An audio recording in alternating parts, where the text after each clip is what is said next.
হ্যাঁ, আজকে সম্পূর্ণ বুঝে দেখাতে পারলাম না, দু জায়গায় কাজ ছিল। যাই হোক, দেখাতে পারলাম না, কারণটা হচ্ছে আমাদের কন্ট্রাক্টরের ছেলের সাথে একটুখানি অসুবিধা হয়েছিল। আমি ধরো আমরা 8:30টার সময় কাজে লেগেছিলাম, 8:30 থেকে মাটি খোঁড়ার কাজ চলছিল, সেফটি ট্যাঙ্কির কাজটা যেটা, ওটা কাজ করতে করতে মানে 10টা বাজছে, সবাই খেতে গেলো, আমি একটু বসছিলাম। তো তার কথা হচ্ছিল যে তুমি কেন বসছো, তুমি মাটি কাটোই। ভাই আমরা তো মানে ডিজেল পেট্রোলের গাড়ি বা ইঞ্জিন বা মেশিন না, আমাদের তো রেস্ট নিতে হয় না।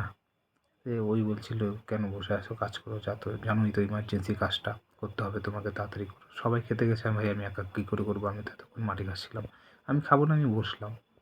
এই দুই একটা কথা কাটাকাটি যাই হোক শেষ হয়ে গেলো, থেমে গেলো, সেটা নয়। পরে আসার সময় আরও ভালো মন্দ কথাবার্তা হলো।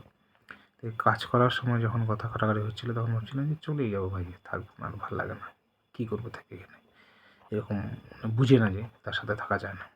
পরে চিন্তা করলাম যে কই যাবো, আমরা বাইরের যারা আসি কাজ করি, বাইরের এসে কাজ করি, যে তাদের সাথে সবসময় এরকম হয়েই থাকে, কন্ট্রাক্টর ছিল বা অন্য কেউ এসে হয়েই থাকে, কথা কাটাকাটি হয়েই থাকে। তাই বলে আমরা চলে যেতে পারি না, কারণ চলে গেলে আমাদেরই অসুবিধা, তাদের অসুবিধা হবে হয়তো 2-1 দিন, কিন্তু বেশিটাই আমাদের হবে, কেন আমাদের সংসার আছে, বউ বাচ্চা সবই আছে। আমরা চলে গেলে ফট করে যে একখানে যাবো, সেখানে সেটিং হতে পারবো কি না, কাজ হবে না, বা যা এখানে যেতে পারছি সেখানে হয়তো পাবো কি না, নানা রকম অসুবিধা হতেই পারে। তাই ভাই ফট করে এরকম যাওয়া উচিত না। তো এইভাবে মনটা আবার শান্ত করে নিয়ে চলে আসলাম ঘরে, এসে আবার একটুখানি তোমাদের সাথে কথা শেয়ার করলাম।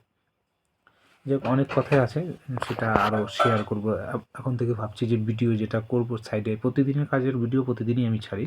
সে অনেকে হয়তো ভালো লাগে না, কী ব্যাপার, একই কাজ দেখাচ্ছে বারবার, একই করছে, এটা করছে, এটাই করছে, ওটা করছে, এটাই করছে, এরকম না। এখন থেকে কাজও দেখাবো, আর রুমে এসে একটুখানি কথা টথাও বলবো, যাতে মানে বোঝা যায় যে আমরা বাইরে এসে কীভাবে চলি, কীভাবে ফিরি। বাড়ির লোক তো জানে না, তাই নিজেরা একটুখানি কথাবার্তা মানে শেয়ার করলে ভালোই লাগে। আমি এটা তোমাদের সাথে শেয়ার করছি, বাড়ির সাথে সব কথা শেয়ার করা যায় না। রাখছি, টাইম শেষ হয়ে গেল।